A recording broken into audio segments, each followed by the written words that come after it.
And you probably have heard the mantra of women talking about, oh, we need to teach men chivalry, and it's like you don't even know what fucking chivalry is. And I wanted to sort of boil this down really quick. 21st century chivalry is an anachronism for like medieval chivalry. Yes, if you ever want to know what chivalry is all about, like the real history of chivalry, get my fourth book, which is Religion.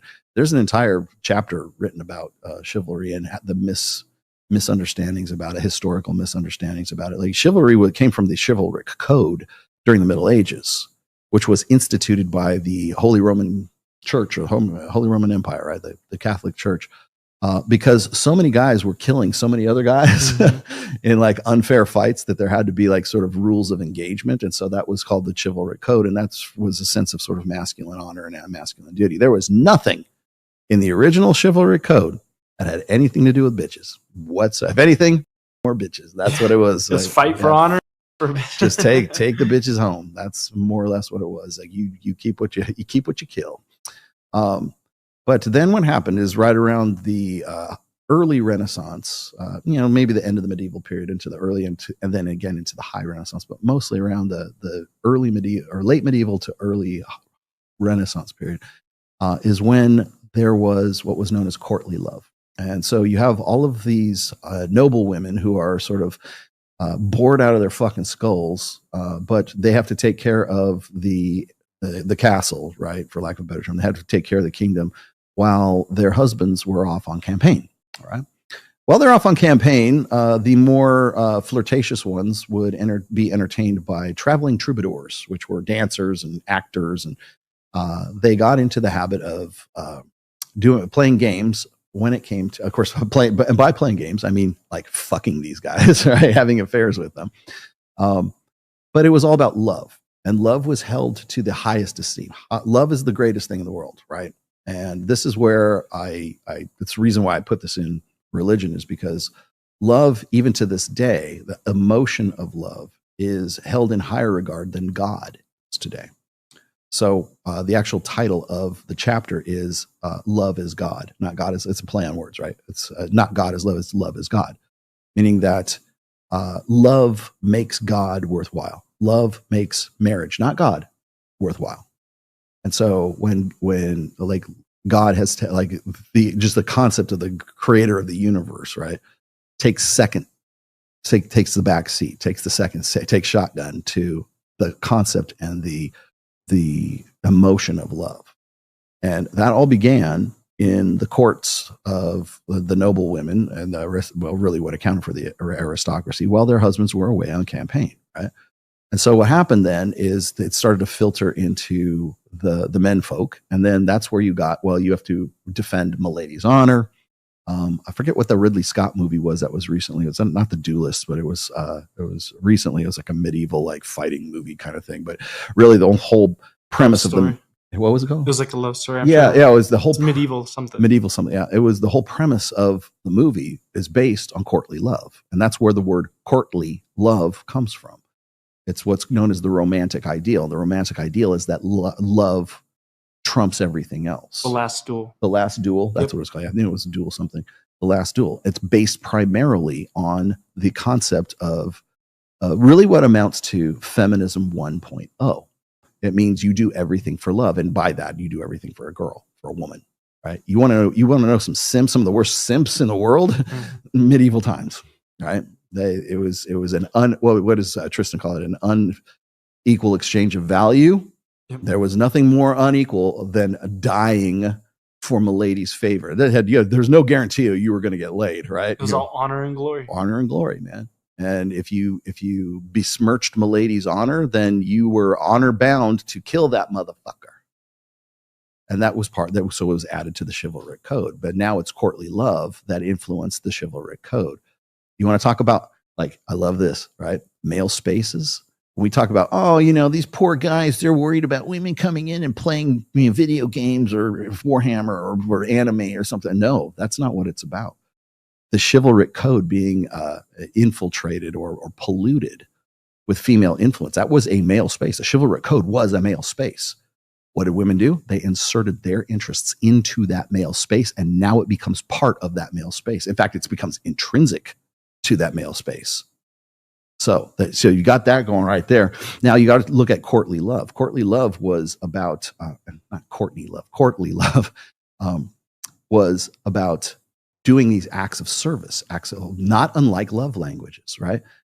They would come up with these really twisted ass games, like where they would have like one of the troubadours. They have one of they would have suitors for milady's favor. They would essentially cut their wrists and see who could bleed out the most before either they died or the most blood that was let as a result of showing their devotion and their servitude to that woman. Right? I'm going to bleed more than him. And no, you're going to die. You're going to bleed out is what you're going to do. So you're going to die for love. And that was like becoming a martyr for love, right? They twisted ass fucking games, right? That was part of courtly love. So when people start saying, well, especially today, when they go, well, you know what, the problem with marriage today, or the problem with these young kids is they don't court anymore. You know where the word court comes from? It comes from courtly love. And we're courting. It's not the fucking 12th century anymore, dumb fuck. This is 2025, not 1405. Okay, you're no longer in the high court of the fucking Renaissance England or some shit like that. Or your Renaissance Europe. You're not there anymore. You're not in Italy, the Medici family. Okay, it's now more fucking courtly love. There's no more courting. There's fucking. There's Hinge, Tinder, and Bumble. Okay. Again, these guys are basically checking out of the sexual marketplace anyways. It's not about courting. I mean, this is the right way to do it. No, it's not.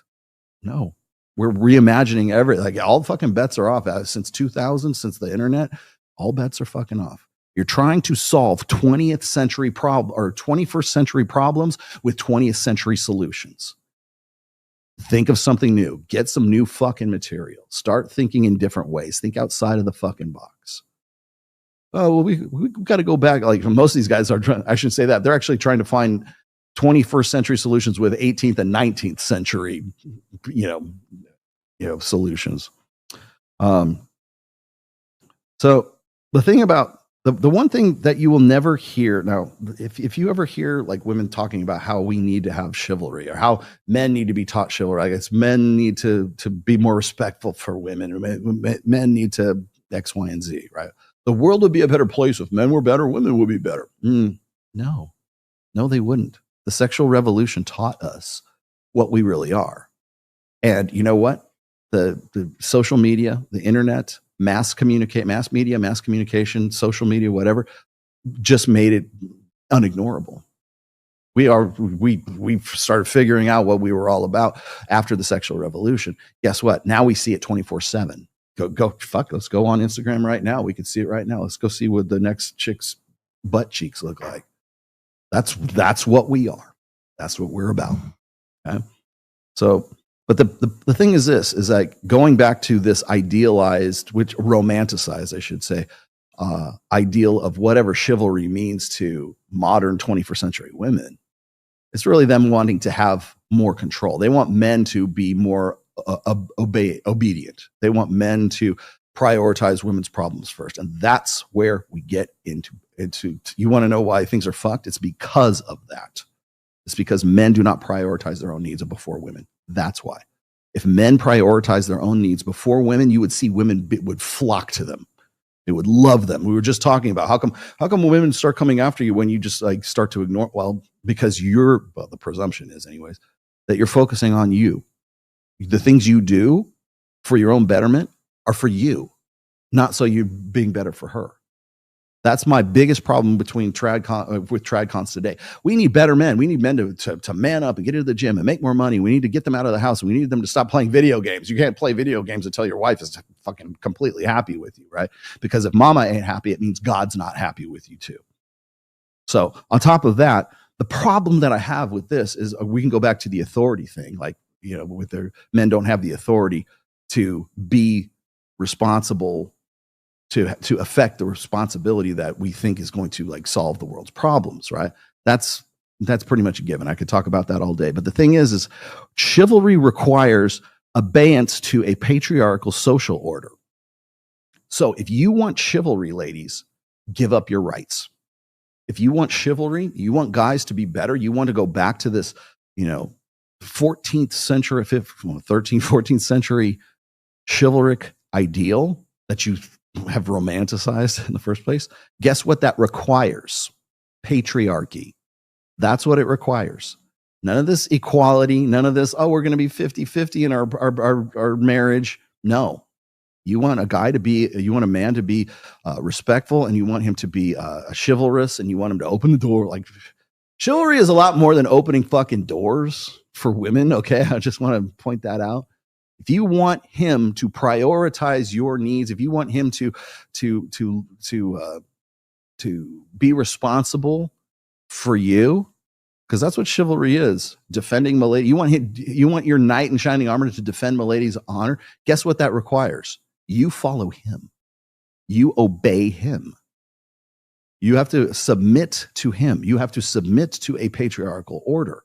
If you want chivalry, chivalry was founded and based on male supremacy, male control, male organizing of society, a hierarchical male organizing of society. If you don't want that, stop bitching about chivalry. Stop it. There is no chivalry without patriarchy. So if you want that, if you want the good old Southern gentleman to come and open your door for you, like it's fucking Gone with the Wind, guess what that requires? That requires you to have respect for that guy in the first place. Because anybody can open your fucking door. Hell, the help can open the door.